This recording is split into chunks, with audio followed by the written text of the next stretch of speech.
Pandemic-era immigration policy known as Title 42 officially expired about 7.5 hours ago. Homeland Security officials say illegal border crossings topped 10,000 per day this week. That's the highest level ever. The Biden administration is urging those seeking entry into the United States to use lawful pathways. And joining us now to talk more about this is Homeland Security Secretary Alejandro Mayorkas. Mr. Secretary, thanks for your time this morning. So we had heard in the days leading up to the expiration of Title 42 that at the stroke of midnight Eastern time, a couple hours before that, along the border out in the Southwest, that there would be a flood of migrants, that there were 60 to 65,000 migrants waiting to come into the country. Our reporter Julia Ainsley, just a few minutes ago from El Paso, said that is not what she's seeing, that is not what she's hearing. So what can you tell us in these early hours after the expiration of Title 42 about what's going on at the border? Thanks so much for having me. We are seeing people arriving at the border, at our southern border. We are taking them into custody. We are processing them, and if they make a claim for relief and don't succeed, they will be removed. Title 42, the Public Health Authority, ended about 7.5 hours ago. Our traditional immigration enforcement authorities that deliver tougher consequences started immediately thereafter, and there's been one constant through it all, and that is a broken immigration system that Congress needs to fix. And we've heard from Border Patrol agents and leadership down there that this is going to be almost an impossible problem now with the expiration of Title 42, that they're just going to be overwhelmed. What are you doing? What are you putting in place, Mr. Secretary, to help make their job easier? So we've been planning and executing on our plan for more than 18 months. We've been ready for this moment. It's going to be tough. It's going to be a tough transition, as I've made clear. But we've got a plan and we're executing on it. And our plan is very straightforward. There's a right way to seek relief in the United States and a wrong way. There's a safe way and a dangerous way. This president, President Biden, has expanded lawful pathways for individuals seeking relief more than anyone else. We have built lawful, safe, and orderly pathways for individuals to seek relief in the United States, where they don't have to place their lives and their life savings in the hands of ruthless smugglers that only care about profit, not people. If individuals do not use those lawful pathways, then they will face tougher consequences at the border. They will be removed if they do not qualify for relief, and they will face, after removal, at least a 5-year bar from entry into the United States. And if they try again, they could face criminal prosecution.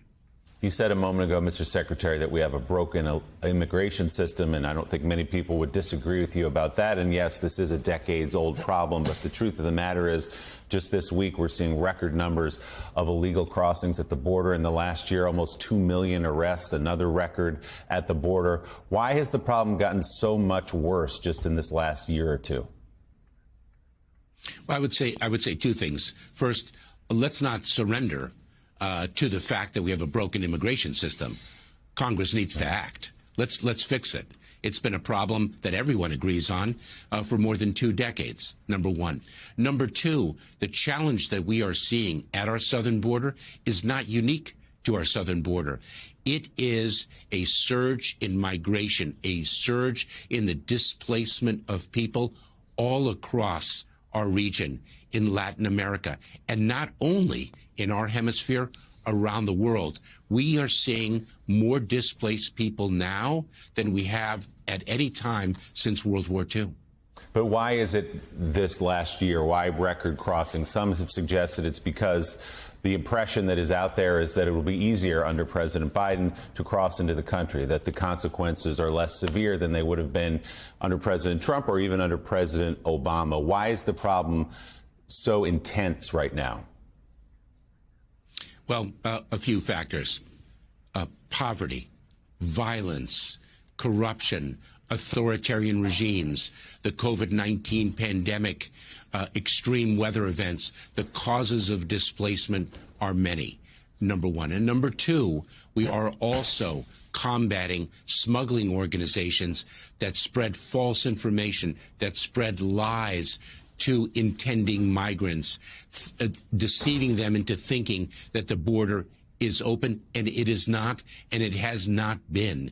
Last year, we removed, returned, or expelled about 1.4 million people, and we are battling the smuggling organizations in an unprecedented way.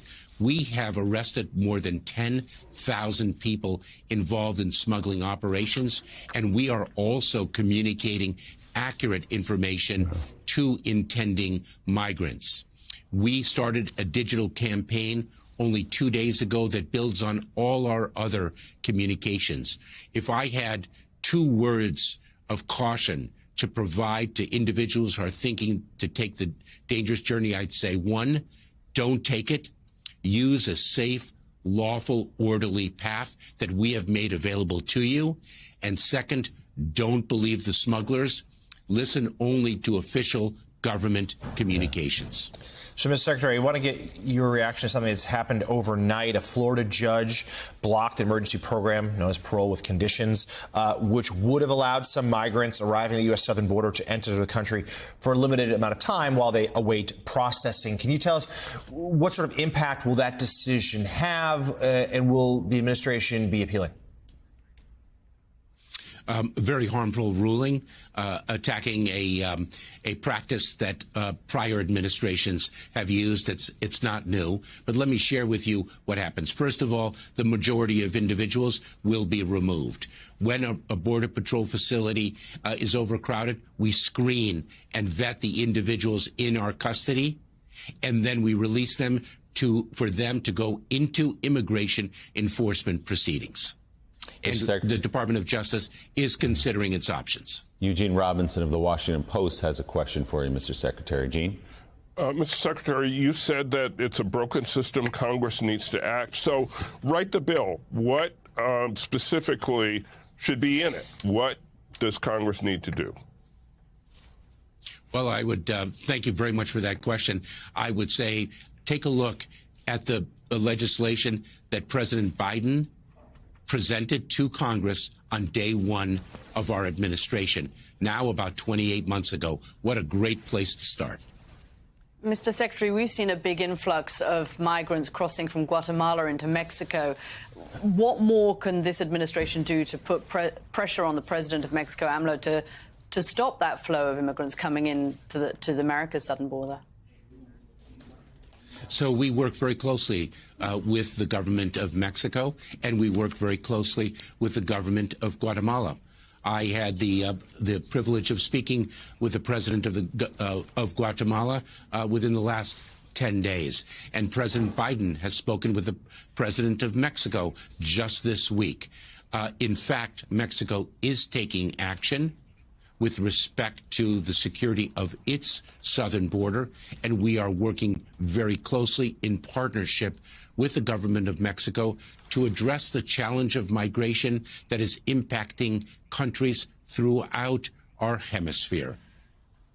Homeland Security Secretary Alejandro Mayorkas, I know we'll be talking to you much more as we monitor what's happening at the border just now after the end of Title 42 and moving forward. We appreciate your time this morning. Thanks so much.